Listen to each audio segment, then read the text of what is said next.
Hey guys what's up. हम लोग पढ़ रहे हैं current electricity for NEET. NEET की डेट भी जल्दी अनाउंस होने वाली है। आई डोंट नो कब होगी बट शायद जल्दी होगी। तो हम लोगों ने प्रिपरेशन अपनी रिवीजन स्टार्ट कर दी है और आज हम पहुंच चुके हैं अपने लेसन नंबर 3 पे। सो बेटा, आज हम लोग बात करने वाले हैं relation between electric current and drift velocity.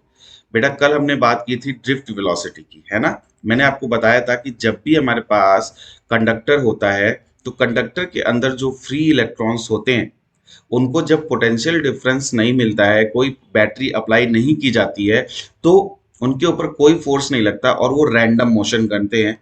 तो जब आपके पास पोटेंशियल डिफरेंस नहीं होता है, no potential difference, so when there is no potential difference, then there is a random motion and the average velocity for all the electrons is equal to zero.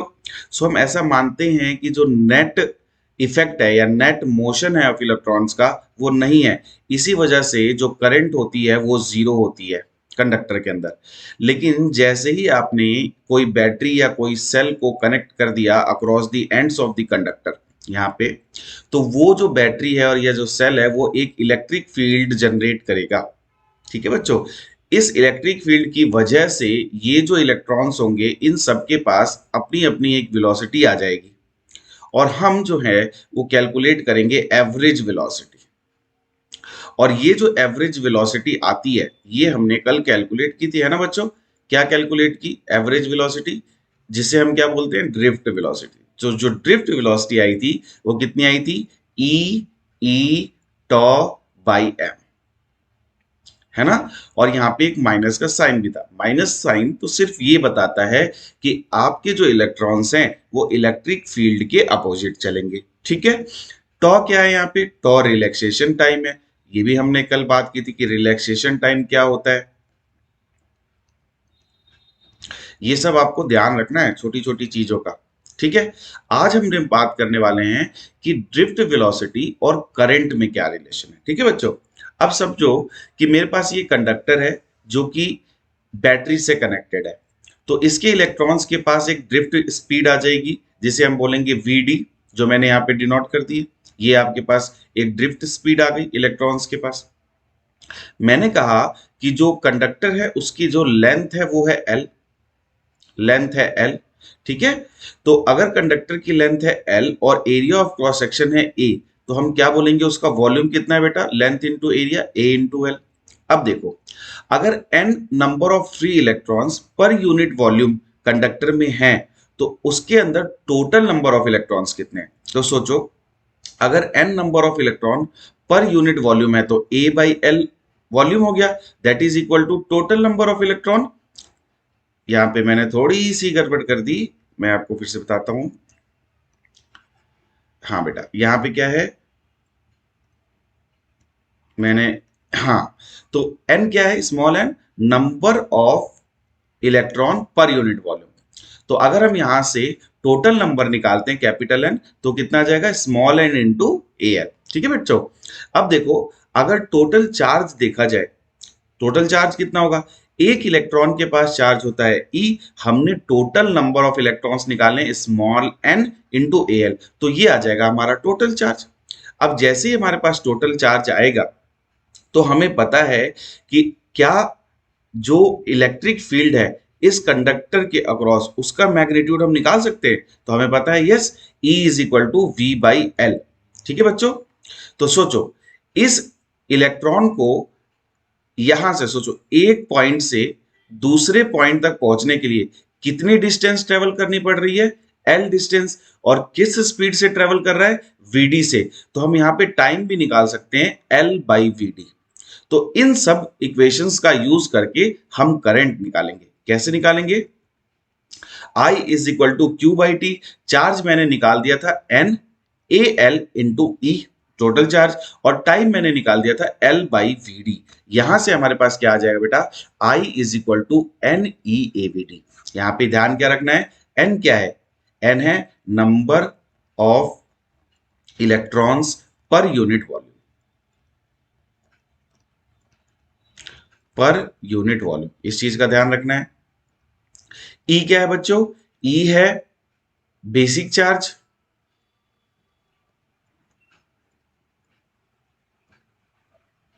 ए क्या है बच्चों? Area of cross section.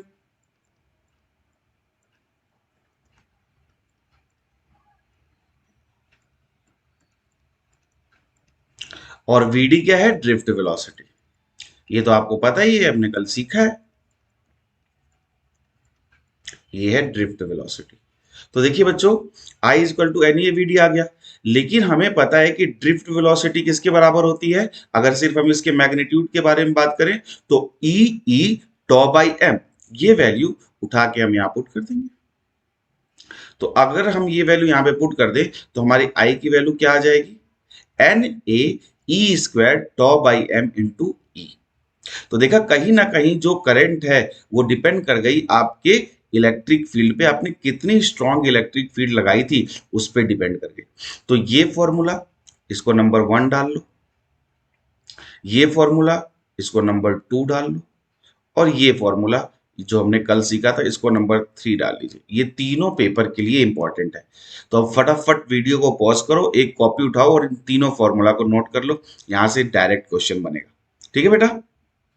अब देखिए, तो I hope आपने फॉर्मूले note कर लिए। अब देखते हैं करंट डेंसिटी। पहले अगर हम करंट डेंसिटी की बात करें तो करंट डेंसिटी का जो रिलेशन है वो क्या होता है? करंट डेंसिटी होती है करंट पर यूनिट एरिया। अभी इसको डिटेल में सीखेंगे। तो अगर करंट पर यूनिट एरिया होती है तो हम करंट डेंसिटी और ड्रिफ्ट वेलोसिटी का रिलेशन आराम से निकाल सकते हैं, क्योंकि हमें पता है क्या, आई हमारा क्या होता है? आई हमारा होता है N E A V D. N E A V D upon में हम क्या कर लिए बेटा? अपॉन में हम एरिया कर लिए। तो जब हम अपॉन में एरिया कर देंगे तो ए से ए साफ हो गया, तो हमारे पास क्या आ गई value? I by A that is equal to J. और ये हमेशा याद रखिए करंट डेंसिटी वेक्टर है, तो I by A is equal to N e v d. तो ये हमारे पास रिलेशन आ रहा है, देखो। ठीक है, सो करंट डेंसिटी जो है वो डायरेक्टली प्रोपोर्शनल हो जाएगी किसके? Drift velocity. ठीक है, आगे बढ़े। अब आपका काम है, ये मैंने समझा दिया। यहां से हम उठाते हैं पहला question. So what is the relationship between the drift velocity of electrons and electric current?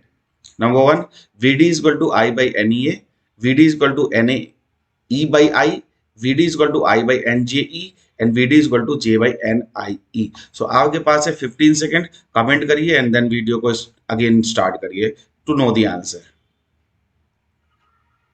So I hope बच्चों आपने आंसर गेट कर लिया है। हमें पता है I is equal to NEA VD होता है। सो अगर I is equal to NEA VD है, इसका मतलब क्या हो गया? हमारे पास VD की वैल्यू आ गई I बाई NEA। बिल्कुल सही है। क्वेश्चन नंबर 2, ये रहा आपकी कंप्यूटर स्क्रीन पे। The drift velocity of an electron in a copper conductor of cross sectional area 5 into 10 raised to power minus 6 meter square is 1.5 into 10 raised to power minus 4 meter per second. If the current is 10 ampere, find the number of electrons crossing per unit volume. So अब आपके पास है options बेटा, pen copy उठाइए। इसके लिए मैं आपको देता हूं 30 सेकेंड।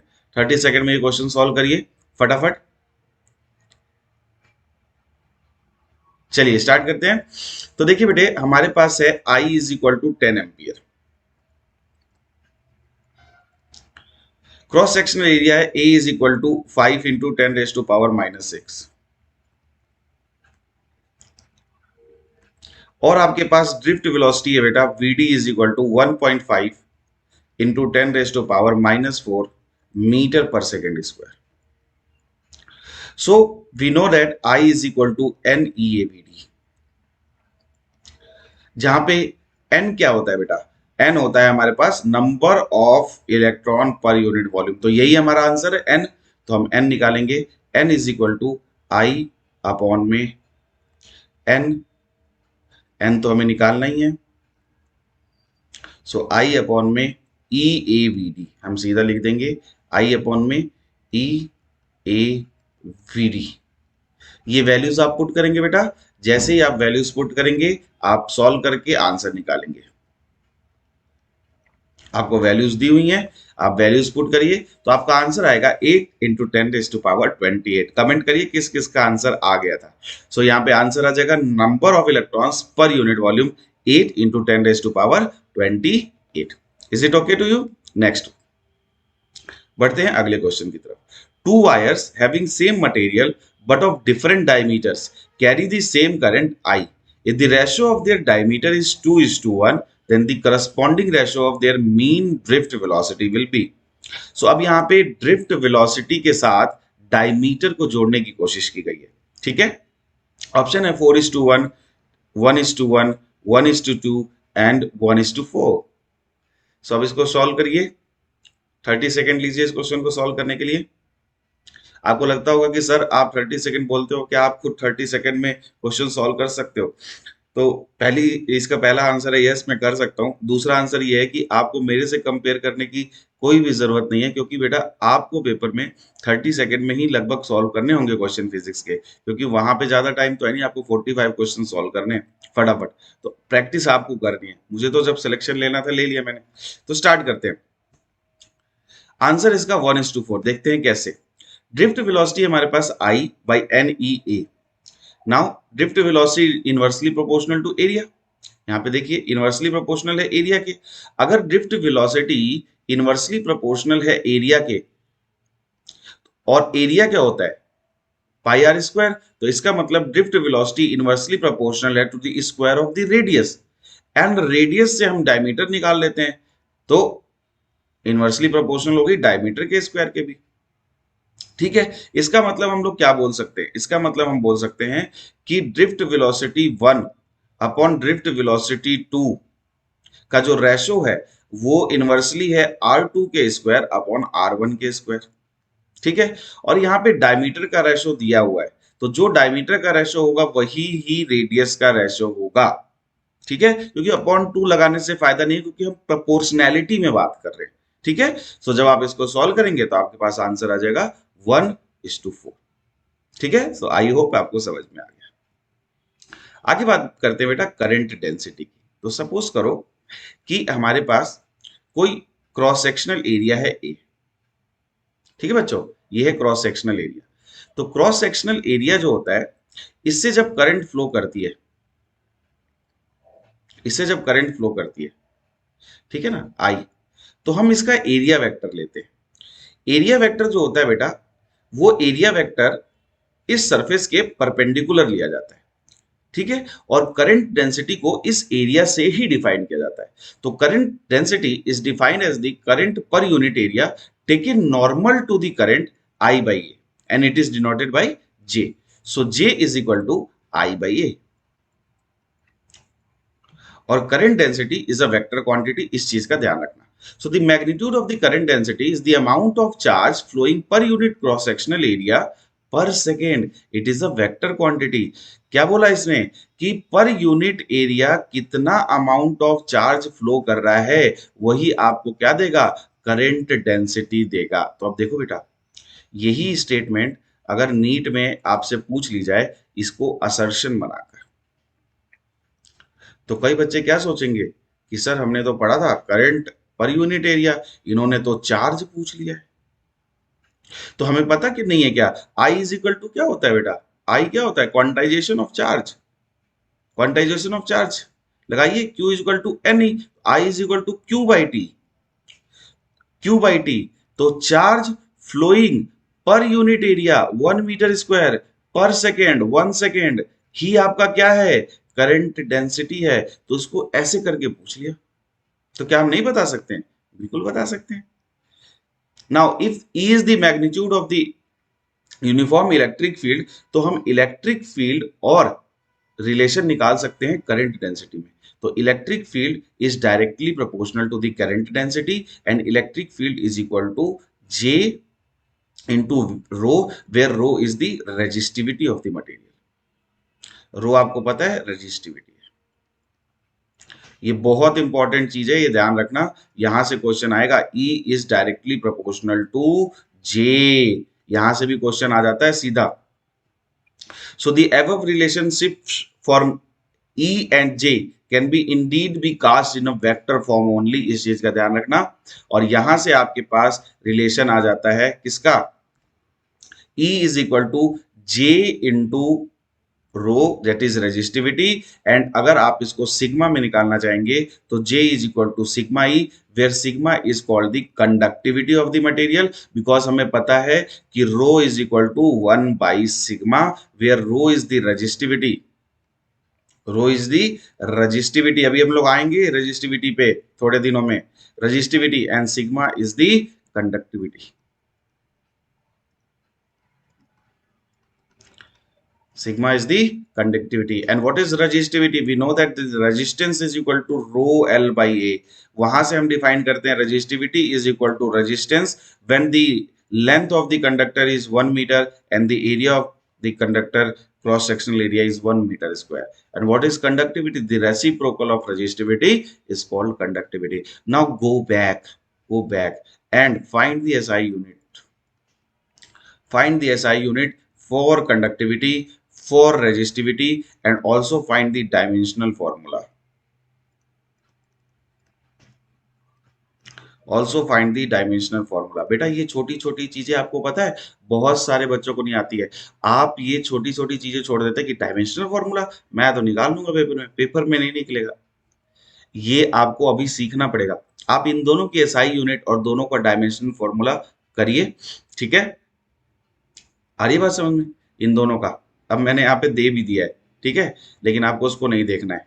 अगला टॉपिक है मोबिलिटी। बहुत सारे बच्चे इस डेफिनेशन को छोड़ के जाते हैं। What is mobility? Mobility of a charge carrier is defined as the drift velocity of electron per unit electric field strength, per unit electric field strength. Electric field strength से हम लोग निकालते हैं मोबिलिटी, ठीक है। तो ये फॉर्मूला भी इंपॉर्टेंट है, drift velocity per unit electric field. So यहाँ पे मैग्नीट्यूड लेना है ड्रिफ्ट वेलोसिटी का, ये आप लोगों को ध्यान रखना है, ठीक है बेटा। तो इससे भी क्वेश्चन आएगा अगली स्लाइड्स में, मैं आपको क्वेश्चंस कराऊंगा अभी अगले लेसन्स में। जब आपसे सीधे क्वेश्चन आ जाएगा मोबिलिटी का तो आपको लगेगा अरे मोबिलिटी तो नहीं पढ़ा मैंने।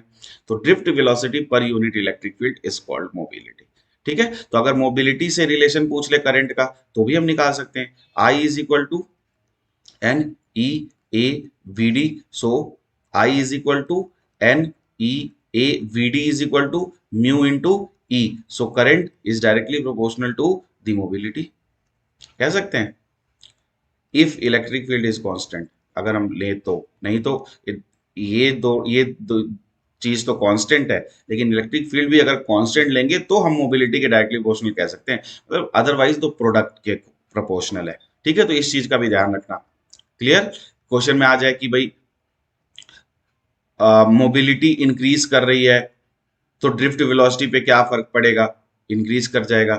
मोबिलिटी डिक्रीज कर रही है तो ड्रिफ्ट वेलोसिटी पे क्या फर्क पड़ जाएगा? डिक्रीज कर जाएगा। या ड्रिफ्ट वेलोसिटी से मोबिलिटी का रिलेशन पूछेगा, लेकिन इन सब में ध्यान रखना है कि आपकी इलेक्ट्रिक फील्ड कांस्टेंट होनी चाहिए, तब आप बना सकते हैं, अदरवाइज तो कैसा भी क्वेश्चन बनाया जा सकता है, ठीक है। तो आज के लिए इतना ही करेंगे। अगर आपको वीडियो पसंद आई हो तो चैनल को सब्सक्राइब करें और लाइक करें और शेयर करें और रोज आते रहें और देखते रहें क्लास, ठीक है। आज इतना ही करेंगे बच्चों, कल देखते हैं, नेक्स्ट टॉपिक करते हैं, ठीक है।